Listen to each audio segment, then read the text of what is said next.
Arman Tsarukyan is not holding back against Ilia Topuria just days after El Matador called him a dumb child. Arman is now fired back with some brutal comments of his own. Arman said that if Ilia moves up to welterweight to chase Islam Makhachev, he believes Islam will beat him badly. He says once Ilia comes back down, he'll be waiting to beat him too. And after back-to-back losses to both of them, the UFC might even cut him. He also completely shut down Topuria's recent claim that he could submit Islam in a potential super fight. Arman made it clear he doesn't believe that for a second, saying Ilia has a much better chance of knocking Islam out than ever taking him down and finishing him on the ground. Arman went further, stating that when he finally fights for the lightweight title, there's a 99% chance it won't be against Topuria because Ilia will most likely have already moved up to welterweight. Arman believes he'll be fighting for the vacant belt instead. The tension between Arman and Ilia has been building fast, and now the trash talk is becoming more personal by the day. With Ilia calling out everyone from Islam to Arman and the lightweight division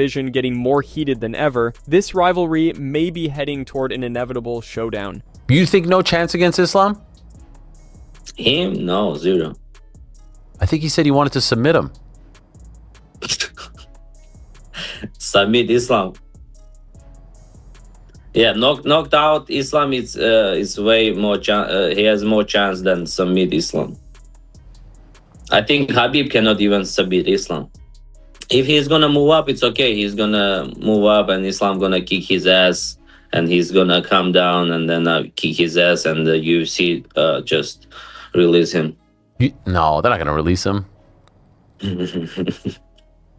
Why not if we gonna kick his ass? Alex Volkanovski's coach Joe Lopez has just revealed that Movsar Evloev is most likely next for the featherweight title, and in his eyes, that is the right decision. Lopez said he'd be happy if Alex retired now and left on top. But despite everything Volk has achieved, his coach says he still has the same hunger and motivation from his early days, the drive that made him one of the greatest featherweights ever. According to Lopez, Volk remains fully focused and determined to perform at the highest level. The champ has built a reputation for being fair, taking on the most deserving contenders, and not ducking anyone. Movsar remains undefeated and is widely viewed as the next rightful challenger in the division, but not everyone agrees. Just yesterday, Youssef Zalal made some wild comments, claiming the only reason Volk wants to fight Evloev is because he sees him as one-dimensional and an easier stylistic matchup. Zalal even went as far as saying Volkanovski is scared to fight him instead. That take has been met with a lot of criticism from fans, with many calling it delusional. Let's dive into what Volkanovski's coach had to say. Movsar is the one that deserves the shot. He has been waiting for a long time. I have a lot of respect for Diego Lopez, but honestly, Movsar should have had this opportunity before him because he has been number one for a long time. I believe that Movsar is next. He definitely should be. Alex suffered an injury to his shoulder about 6 weeks before the fight against Diego. Alex didn't go into the fight at 100%, he went in at 80%. Because the shoulder wasn't 100%, he had to rely on his striking. About Arman Tsarukyan's potential move to featherweight, I don't think it is a possibility that he can drop to 145 pounds, and I don't think that happens. About Ilia Topuria, if the opportunity ever comes up, Alex would be 100% down for it. But the Volkanovski that fought him back then wasn't the same fighter. That wasn't the version of him you see now. He's different. If it happens again, and it would likely be at lightweight, it's a completely different fight. Alex would definitely be open to it, but obviously the chances of it happening are low.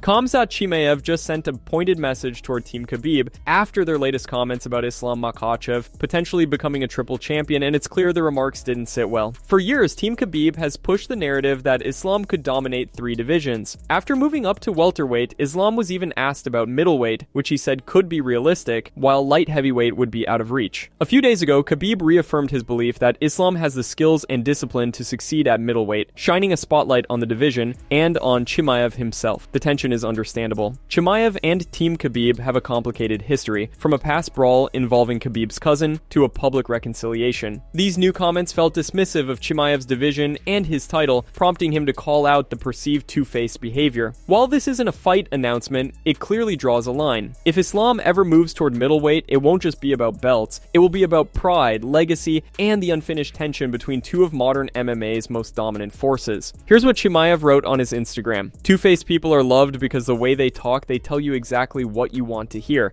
Those who speak honestly, even behind your back, are not liked. It's clear he's taking a shot at the fake respect he feels Team Khabib has been showing.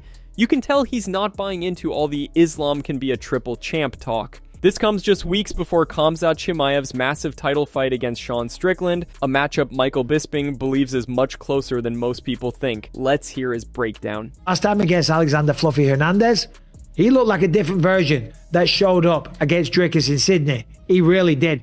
Looked like he'd done some soul searching. Looked like Eric Nixick had a good sit down with him and said, listen, you got to fight. You got to be aggressive. You can't stand there and be passive and throw jabs and teeps and all the rest of it. You've got to hunt these people down, go forward, believe in your power, and look for the finish. And he had one of the best performances of his career when he took out Fluffy Hernandez. It was beautiful. And that knee up the middle that he finished him with. And by the way, all of the takedowns that he was able to stop. That's why I say this fight is not a foregone conclusion for Khamzat Chimaev. Yes, Khamzat is the better wrestler. Yes, Khamzat has the bigger power, okay? But there's more to it than wrestling and punching power. There's conditioning, okay? And Sean Strickland's got some of the best conditioning in the game, right? Simple as that. There's the weight cut. Sean isn't quite as big. Chimaev was walking around 240 pounds not too long ago. Kamaru Usman just shook up the light heavyweight division by calling for Khamzat Chimaev to fight for the light heavyweight title. He suggested that if Chimaev gets past Sean Strickland in his middleweight title defense, the UFC should book Chimaev versus Ankalaev for the undisputed light heavyweight belt. He pointed out that Carlos Ulberg is likely out for 9 to 12 months due to his serious knee injury, meaning the title will either be vacated or an interim belt will be created. With Carlos sidelined, Ankalaev coming off a tough loss but still ranked number 1, a Chimaev versus Ankalaev matchup would instantly become one of the most exciting fights in the division. Khamzat has already made it clear he plans to move to 205 after Strickland, so this could be the perfect way to crown a new king at light heavyweight. Chimaev has been talking about it the whole time. He wants to move up. After Chimaev, he's fighting. Let's not forget, Chimaev is fighting in, what, 2 weeks? 2 weeks? 3 weeks? He's fighting. So if Chimaev goes out there and defends his title, and he decides, yeah, I'm done with that division, let's go up. Ulberg is potentially out for 9 to 12 months. I think we business as usual. Interim title or vacate the title. Ooh. Khamzat Chimaev. Against Magomed Ankalaev? Sure, why not? Woo! Wow, Kamaru Dean. That slippery tongue of yours is starting to make sense. Oh, Jesus. It's starting to But does it not make sense? That's a fire matchup right there. That's it from MMA Psycho. Thanks for watching. Don't forget to leave a like and subscribe for daily MMA news.